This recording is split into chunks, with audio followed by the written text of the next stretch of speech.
दिल्ली के लोगों की बहुत बड़ी जीत है। दिल्ली के लोगों के साथ जो अभी तक अन्याय होता आया, उनके साथ माननीय सुप्रीम कोर्ट ने न्याय किया है।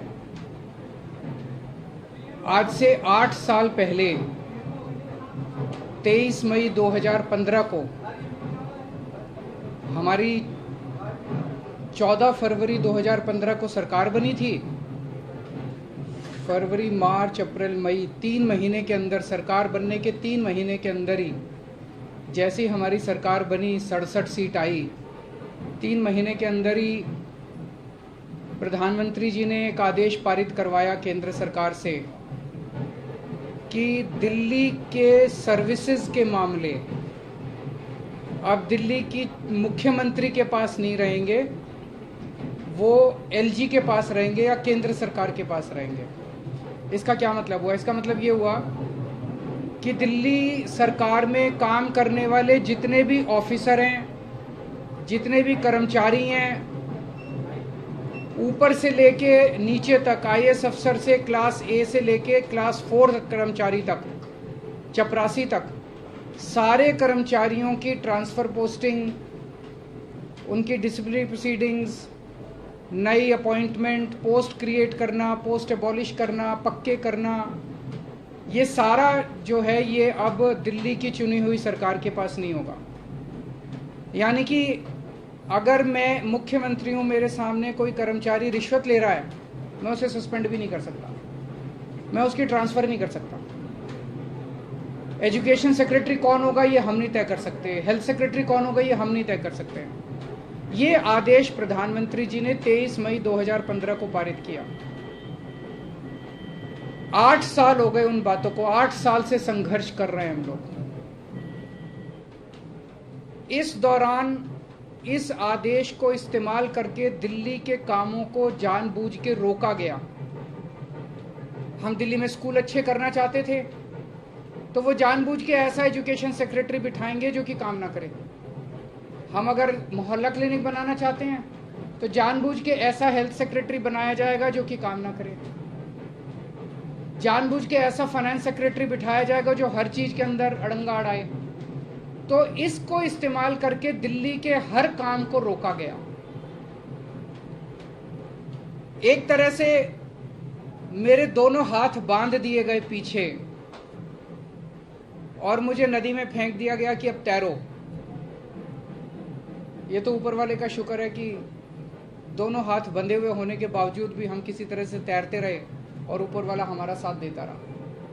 इन सारी कठिनाइयों के बावजूद दिल्ली के अंदर हम लोगों ने इतना शानदार काम किया पिछले 8 साल के अंदर। तो आप सोच सकते हैं कि अगर हमारे पास पूरी पावर होती तो हम कितना ज़्यादा काम कर सकते थे।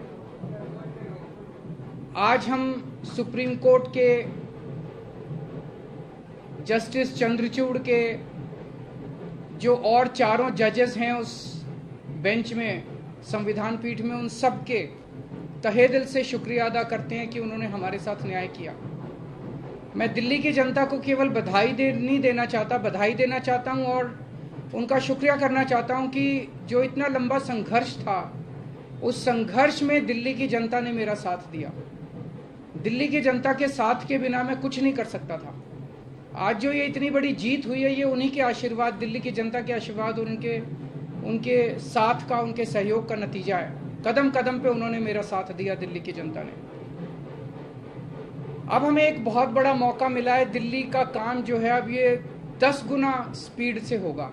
आज के आदेश के बाद बहुत बड़े बड़े काम होंगे अब दिल्ली के अंदर जो सोच भी नहीं सकते। सबसे इंपॉर्टेंट है, हमें एक ऐसा प्रशासन देना है दिल्ली के लोगों को जो कि रेस्पॉन्सिव हो, जो कि जनता की ज़रूरतों के प्रति सिंपैथेटिक हो, कंपैशनेट हो। तो अगले कुछ दिनों के अंदर आप देखेंगे बहुत बड़ा प्रशासनिक फेरबदल होगा। कई सारे ऑफिसर्स को, कर्मचारियों को ट्रांसफ़र किया जाएगा इस आधार पे कि उन्होंने अभी तक कैसा काम किया। कुछ ऐसे ऑफिसर्स हैं, कुछ ऐसे कर्मचारी हैं जिन्होंने पिछले कुछ महीनों में, 1-1.5 साल में दिल्ली की जनता के काम रोके।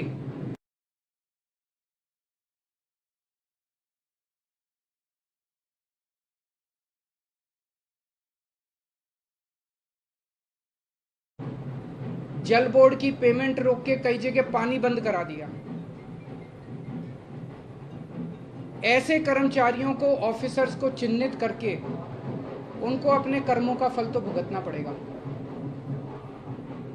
लेकिन बहुत सारे ऐसे कर्मचारी और ऑफिसर्स हैं जो बहुत घुटन महसूस कर रहे थे, ईमानदार लोग हैं, काम करना चाहते हैं। उन सारे कर्मचारियों को, उन सारे ऑफिसर्स को मौका मिलेगा काम करने का। उन सबको जो डेडवुड है, जो करप्ट हैं, जो इनएफिशिएंट हैं, उनको अच्छी पोस्टों से हटा के साइड किया जाएगा, और जो अच्छे हैं, एफिशिएंट हैं, ईमानदार हैं, रेस्पॉन्सिव हैं, कंपैशनेट हैं, उन लोगों को, उन सारे अधिकारियों को और कर्मचारियों को मौका दिया जाएगा कि वो दिल्ली की जनता की सेवा कर सकें।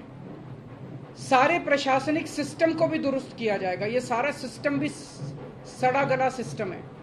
ऐसा सिस्टम बनाया जाएगा जो जनता के प्रति जवाबदेह हो और जनता के लिए रिस्पॉन्सिव हो, जनता की जरूरतों के प्रति रिस्पॉन्सिव हो।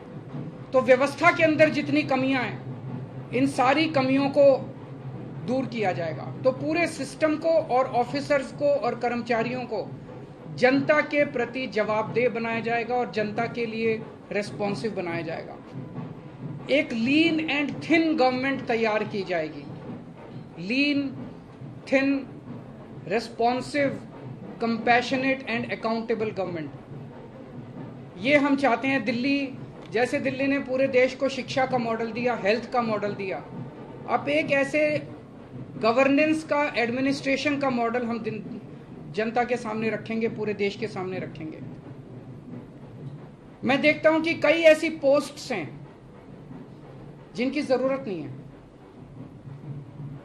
उनमें कोई भी कर्मचारी या अधिकारी बैठ के जनता की चार अड़चनें ही लगाता है। अगर वो ना रहे तो ज्यादा अच्छा रहेगा। तो ऐसी पोस्ट्स को चिन्हित करके या तो उन्हें खाली छोड़ा जाएगा या उन्हें अबॉलिश कर दिया जाएगा। जहां जहां ज्यादा पोस्ट्स की जरूरत है वहां ज्यादा पोस्ट्स क्रिएट की जाएंगी। जहां जहां लोगों को जरूरत है वहां ज्यादा पोस्ट, जैसे अब इतने मोहल्ला क्लिनिक बना रहे हैं, तो जब डॉक्टर्स की जरूरत है, पैरामेडिक्स, वहां और क्रिएट किए जाएंगे। तो अभी तक हम लोगों ने स्कूल, अस्पताल में एक मॉडल दिया। अब पंजाब के अंदर हम एक अच्छे लॉ एंड ऑर्डर, कानून व्यवस्था लागू कर रहे हैं। उसी तरह से दिल्ली अब कुशल प्रशासन का एक मॉडल पूरे देश के सामने देगा। मैं एक बार फिर से दिल्ली की जनता का बहुत बहुत आभार व्यक्त करना चाहता हूं, जिन्होंने पूरे संघर्ष में हम लोगों का साथ दिया। अगर हैं जी, बिल्कुल होगी। सर्विसेज आने के बाद हम नई पोस्ट क्रिएट कर सकते हैं, पुरानी पोस्ट अबॉलिश कर सकते हैं, कुछ भी कर सकते हैं। एसीबी अभी चुनी हुई सरकार के पास नहीं है, लेकिन विजिलेंस अब आ गया है। तो जो लोग अगर गलत काम करेंगे, भ्रष्टाचार करेंगे, कानून के हिसाब से काम नहीं करेंगे, उनके ऊपर विजिलेंस की कार्रवाई, डिसिप्लिनरी प्रोसीडिंग्स, विजिलेंस प्रोसीडिंग्स की जा सकती हैं। शाम को आप एलजी साहब से मिलने जा रहे हैं, उसमें क्या बातचीत होने की संभावना है? क्या आप उनको अब यह अनुरोध करेंगे कि वो अब और किसी प्रकार का अड़ंगा ना लगाए, और सुप्रीम कोर्ट ने जो निर्देश दिया उनसे आशीर्वाद लेने जा रहा हूँ।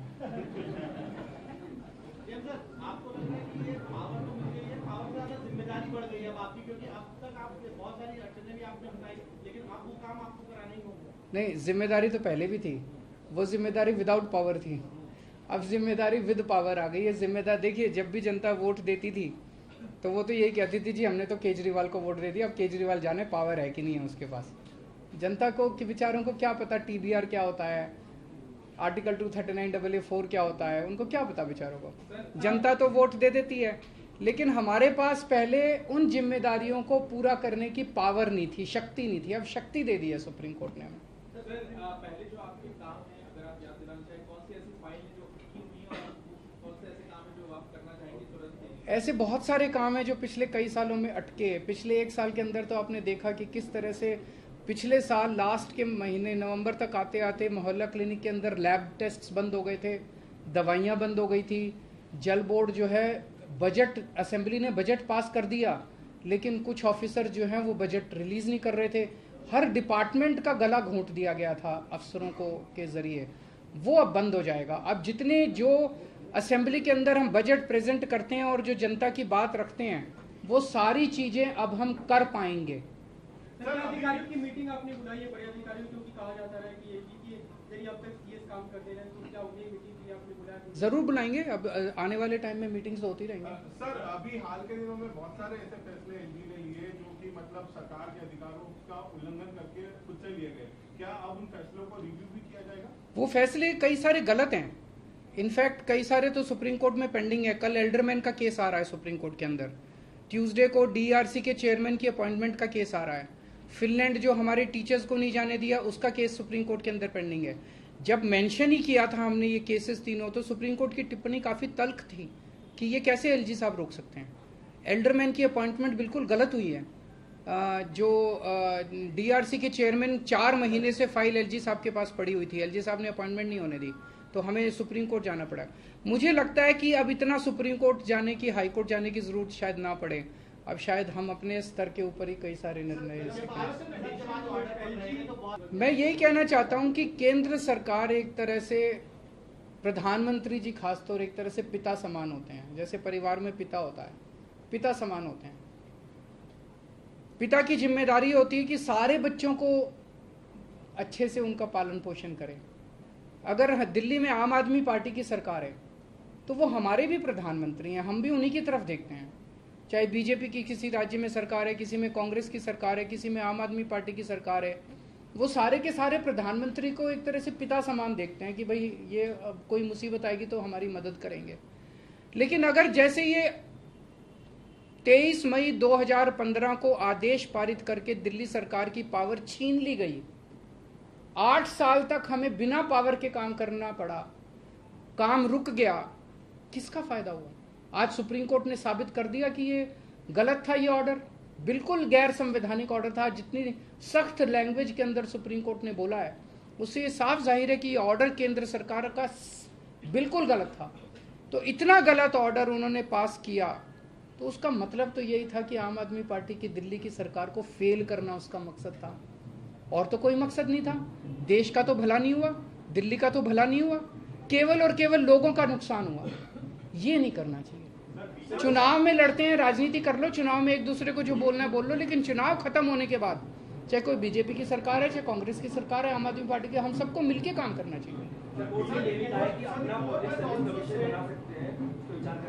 वो देखेंगे, अभी तो ऑर्डर है।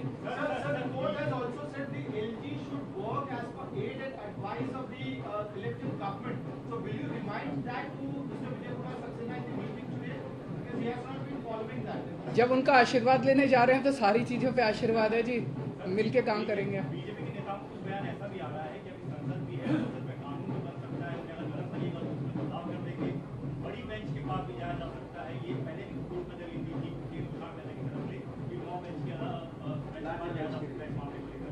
क्या मेरे ख्याल से अब लार्जर बेंच नहीं, आज उन्होंने क्लियर कर दिया। 5 जज बेंच को अगर रेफर करना होता तो वो आज ही कर देते, तो लार्जर बेंच का ऑप्शन नहीं है। मेरी अब उनसे यही निवेदन है, यार अब हमें काम करने दो, इतना टाइम तो खराब कर दिया। अगर आपने दिल्ली पे राज करना है तो दिल्ली के लोगों का दिल जीतो ना, कि अगली बार आम आदमी पार्टी को वोट ही ना दें लोग। ऐसा काम करो, मतलब काम में टांग क्यों उड़ा रहे हो? जब तक हमारी सरकार है हमें काम करने दो, कल तुम जीत लेना, तुम काम कर लेना, टांग तो नहीं अड़ानी चाहिए। सर, महाराष्ट्र का जो फैसला आया है, बस की फाइल आपने पहले भेजी थी, जो भी पहली फाइल आप भेज चुके हैं, 2 फाइल लेटेस्ट आपने भेजी है, क्या उनका जवाब आ गया है या अभी आया नहीं। कानून के अंदर एलजी साहब के पास 7 दिन का टाइम होता है, तो वो भी मैं आज उनसे रिक्वेस्ट करूंगा कि 7 दिन में क्लियर करना चालू करें फाइलों। सर, महाराष्ट्र का जो फैसला आया है उसमें भी राज्यपाल की भूमिका को बहुत ही, मैंने उसको पूरा पढ़ा नहीं है, मैं अपना फैसला सुनने के बाद मैं थैंक यू सो मच।